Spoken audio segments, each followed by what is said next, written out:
12h30, c'est l'invité star sur Radio Star avec Gilbert Bourguignon. Bonjour et bienvenue sur Radio Star, l'invité star de ce dimanche. On va parler d'humour et j'ai le plaisir d'accueilir Jal. Bonjour Jal. Bonjour aux auditeurs de Radio Star, très heureux. Jal, parcours étonnant, exceptionnel. Il y avait une idée qui a germé.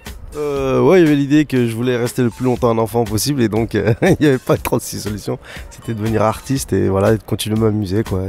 Et c'est ce que j'essaye de faire tous les soirs quoi, sur scène. Quand on voit ton parcours, tu décides d'aller au bout de tes rêves. Bon, ça c'est ce qui est marqué dans le communiqué de presse, mais c'est surtout que tu rêvais de monter sur scène. Mais est-ce que tu rêvais de faire justement ce que tu fais maintenant? Non, en fait, mon vrai rêve était d'être réalisateur, mais je me suis rendu compte qu'il fallait beaucoup de travail, beaucoup de patience et voilà, moi j'avais réalisé un court-métrage et je me suis dit c'est pour moi, mais c'est pas pour moi de cette manière-là parce que moi je suis un réactif, j'aime que ça bouge assez rapidement et donc c'est vrai que la scène ça a été une vraie découverte parce que c'est des gens qui m'ont poussé, c'est plus mes amis qui m'ont poussé et puis je me suis décidé, je suis monté sur scène, j'ai aimé ça et puis voilà, c'est devenu une drogue depuis quoi.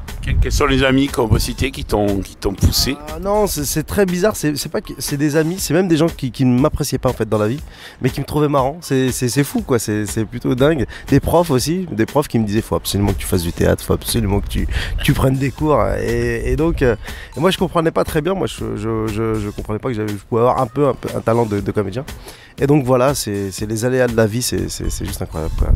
Voilà. Et après tout s'enchaîne. Oui, tout s'enchaîne, il a fallu du temps, j'ai eu, comme dirais-je, des parcours de vie qui fait que je me suis décidé à choisir la vie que je voulais quoi. Et voilà, j'ai pris mon courage à deux mains et je me suis décidé à monter sur scène et voilà, ça va faire maintenant 10 ans que je suis sur les scènes et ça fait depuis 2011 que ça cartonne vraiment quoi. Et donc voilà, c'est juste dire que le travail paye, il faut juste travailler et voilà, il faut des années, il faut de l'expérience pour pouvoir exceller dans son métier quoi. Tu vas passer au Silo jeudi 17 mars. Avant ce nouveau spectacle, il s'est passé beaucoup de choses et il s'est passé des moments pitonnants. Ouais, c'est vrai. Ce spectacle, c'est toujours le même spectacle, mais c'est tout le temps différent. Et moi déjà à Marseille, j'ai un souvenir très fort quoi. Et je le dis en toute sincérité, j'ai deux gros souvenirs qui sont ici à Marseille, qui étaient au Dôme, la première partie de Jamel, qui était juste exceptionnelle pour moi. Et là au théâtre Sylvain où j'ai joué et au Silo aussi. Et donc voilà, ça reste toujours très particulier pour moi Marseille. C'est qui apporte une petite touche pour t'aider pour construire le scénario? Non, c'est moi et mon esprit et ma folie et on est plusieurs dans ma tête, on n'est pas toujours d'accord, donc on essaie de se mettre d'accord, c'est un peu... Non mais c'est ça, et puis après c'est les rencontres dans la vie, c'est surtout cette tournée, la rencontre avec les gens, et vraiment plus je passe de temps sur les routes avec les gens et plus je les aime, plus j'aime la France, plus j'aime les gens, plus j'aime leurs différences.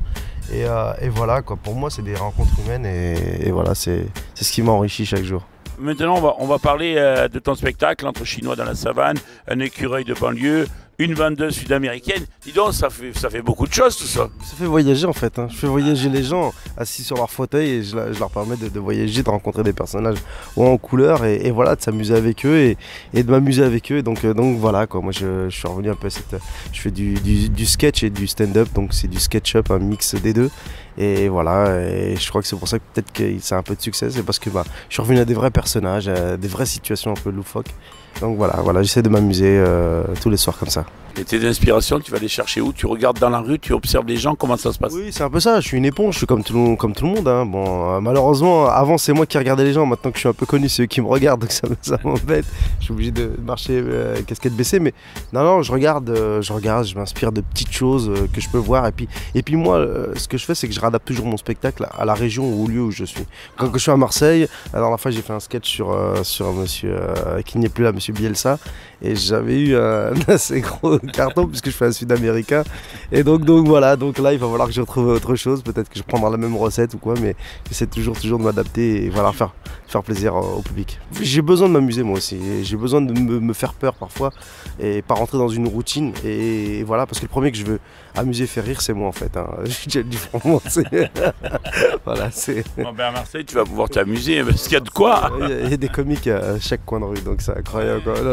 Non, mais puis voilà, puis public Marseille Marseille est un peu particulier, quoi. Il est haut en couleur et il faut aller le chercher, le public marseillais. On pense qu'il est chaud, mais en fait, il y a toujours, on se regarde du coin de l'œil. Est-ce que tu vas faire rire? Il peut pas nous faire rire, celui-là, on peut pas être. Et donc voilà, non, mais bon, moi je suis toujours très ravi d'être ici. Il y a le côté chauvin à Marseille, tu sais, il n'y a pas simplement que l'OM. Hein. Ah oui, non, mais je sais très bien. Et puis je viens de Paris, tout ça, il y a plein de choses. Non, mais j'ai bien compris, j'ai commencé à comprendre la mentalité marseillaise, mais c'est ce que j'aime, quoi. Elle me ressemble un peu quelque part, quoi. Mais après, quand il y a DOP ici, c'est de l'amour, c'est plus de l'amour, c'est un pack, s'ils veulent, ils rentrent avec toi. Non, c'est génial. Donc le titre de ton spectacle, Just Jal? Just Jal, c'est juste moi, c'est juste moi avec ma folie, mes délires à moi, et voilà, quoi, sans plus, sans rien. J'ai pas de... Le titre m'importait peu, c'était que je parle que de moi sans que ce soit un truc nombriliste autour de moi, hein, je suis pas, mais je parle de tout le monde. Et comme je dis, c'est le seul spectacle où je parle de la France, de cette France de la diversité multiculturelle, sans me moquer. J'ai fait un sketch sur un Portugais qui a fait des millions et des millions de vues, et maintenant grâce à ça je suis reconnu. Et donc voilà, et puis ça me permet de parler de toutes ces communautés un peu effacées, quoi, et dire voilà, on existe, on pourrait les mettre à la télé, voilà ce qui pourrait se passer, enfin, et toujours m'amuser et jamais dans la moquerie facile, et voilà, puis je reçois souvent ce message, il me dit ça nous fait du bien de rire comme ça nous fait du bien, ce mot ça nous fait du bien, ça me touche énormément, ça me touche énormément avec les événements, avec ce repli communautaire, et moi je suis très heureux. Et puis quand je vois une salle de 7 à 77 ans, que les gens viennent en famille, bon, moi je suis l'artiste le plus heureux de la terre, quoi. Mais comme tu le disais, avec ce qu'on vient de vivre en 2015, on a l'impression que les gens ont envie d'encore plus de rire, de changer les idées. Ouais, c'est fou, c'est dingue, et puis ils ont besoin aussi de communier, cette communion en fait. Moi je le revois sur la tournée, j'ai joué à Paris juste après les événements, on a fait les dates, on les a maintenues, j'ai joué en province, et maintenant ce spectacle je le dédie justement aux victimes tous les soirs, et les gens sont très heureux, quoi, ils sont très heureux parce qu'ils avaient besoin de l'exprimer, de le dire.